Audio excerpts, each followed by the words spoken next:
Namaste to everybody. As we all know that the times which you are facing or which you are going through right now is bit difficult. The roads which you are traveling on the passage of time, that is also difficult. But the situations are also very different. And at this juncture of difficult times and different situations, I am here to discuss something about you which is very, very important, which really needs to be talked about, it really needs to be listened to, and it really needs to be understood and implemented within yourself, with your family members, and with your children also. So let's talk about three things which in the parlance of psychology, right? And according to psychologists, there are basically three types of intelligence. The first one, let us talk about it, and that is intelligence quotient. इसमें हम लोग क्या कर रहे हैं? इसमें जैसे the present education scenario, in the present education scenario, everybody is paying a lot of stress on intelligence quotient. Why? क्योंकि मेरे बच्चों को बड़े होकर अच्छा नौकरी मिलना चाहिए, उसको हर कॉम्पिटिटिव एग्जाम्स में उसको पास हो जाना चाहिए, उसको अलग दूसरे कोई कॉलेज या कोई भी यूनिवर्सिटी में उसको एंट्रेंस टेस्ट में उसको अच्छा मार्क्स लेकर उसको एडमिशन हो जाना चाहिए. So everyone is giving a lot of stress on intelligence quotient. इसमें हम लोग क्या क्या कर रहे हैं? कॉम्प्रिहेंशन कर रहे हैं, ability to solve mathematics, okay, memorize and recall. बस किसी तरह अच्छा से हम लोग किसी तरह उसको पढ़ लिए और जब एग्जाम आया उसको रिकॉल करके एग्जाम के पेपर पे अपना जो भी मेमोराइज जो था उसको हम लोग ढाल दिए. This is where intelligence quotient is working and the present education scenario is mainly laying stress on this IQ. जो आप लोग बच्चे लोगों में आप लोग सुनते हैं कि उसका आईक्यू बहुत हाई है.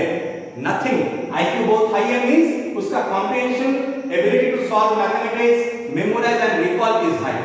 बस और कुछ नहीं. Let's come to the second point, that is called intelligent quotient. जी हाँ, थोड़ी थोड़ी अभी the situation has become such that people have started realizing the importance of emotional quotient. Now emotional quotient में what are the things which are coming? कि maintain peace, सबके साथ हम शांति से रहें, सबके साथ मिलजुल के रहें, एम्पैथी रहे, सिंपैथी रहे, और क्या, टाइम मैनेजमेंट, हर काम हम अपना सही समय पे कर पाएं, ऑनेस्टी, सच्चाई से हम सब काम कर पाएं, respecting each others boundaries, respecting others and being humble. Very good. A child must be very high in emotional quotient. This is very important. The third part, let's talk about it, and that is called social quotient. In the social quotient हम लोग क्या, जैसे हम लोग society में बहुत लोगों के साथ हम लोग मिलते हैं, दोस्ती करना, दोस्ती बनाना, रिलेशनशिप को मेंटेन करना और एंड कंटिन्यू इट. सबके किसी के साथ दोस्ती हो गई, किसी के साथ कोई अपना रिलेशनशिप बन गया तो उसको हम कंटिन्यू करेंगे very pleasant way. That is social quotient. फिर से और एक बार रिवाइज कर लें. IQ, EQ and SQ. अब आप हमको बताइए कि इन तीनों में सबसे ज्यादा जरूरी कौन सा है? अनलकीली हम लोग इस पे ऑलवेज ज्यादा स्ट्रेस देते हुए आ रहे हैं. But the important thing is we need to stress on EQ and SQ. हो सकता है आईक्यू हाई वाला, जिसका आईक्यू बहुत हाई है, वो बच्चा अपना लाइफ में सक्सेसफुल हो सकेगा. He can have a big bungalow, he can have several cars, he can be doing a beautiful job, successful in his life. But if his EQ and SQ is low, he or she won't be happy in his life. वो जिंदगी में कभी भी खुश नहीं रह पाएगा, हालांकि सब चीज रहते हुए भी. हाल में the situations which you have seen in the present scenario, lot many successful people are committing suicides.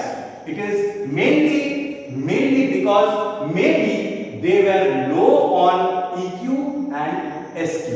Emotional quotient और सोशल क्वोशिएंट में शायद वो लोग कम रहे हो.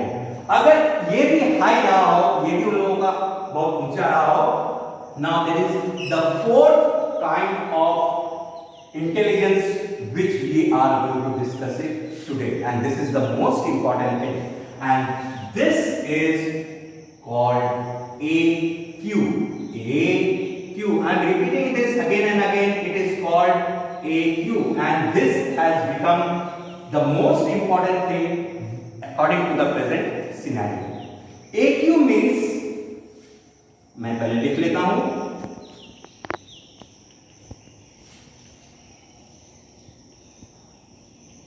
Adversity quotient.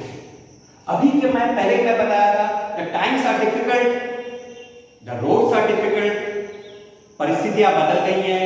ओके, अब इन बदली हुई परिस्थितियों में we need to stress a lot on AQ. AQ means adversity quotient.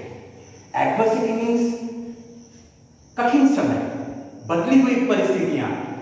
कठिन समय कब आता है? जब हम लोग कुछ प्लान किए हुए रहते हैं, जो हम लोग सोचते हैं, और वो अपने सोचे हुए के समय के हिसाब से अगर वो नहीं हो पाए तो तब एडवर्सिटी, तब कठिन परिस्थितियां आती हैं. और इस कठिन परिस्थितियों में अपने आप को ठीक रखना, अपने आप को उस परिस्थितियों के बीच से हंसते हुए, छाती चौड़े किए हुए, विद ब्रेवनेस, अगर हम लोग इसके बीच से अगर हम लोग निकल जाएं, so this has to be the most important thing according to the present scenario. हम लोग क्या करते हैं, बच्चे लोगों के लिए सुंदर सा रास्ता बनाते हैं ताकि बच्चा उस पर स्मूथली चल पाए. जी नहीं, मत कीजिए ये काम. बच्चों के लिए स्मूथ रोड्स मत बनाइए. उन लोगों को don't prepare roads, smooth roads for the children. Please don't do that. But prepare your child to walk on any road, any difficult roads, any kind of road which comes in his life. This is the mool mantra of AQ, adversity quotient.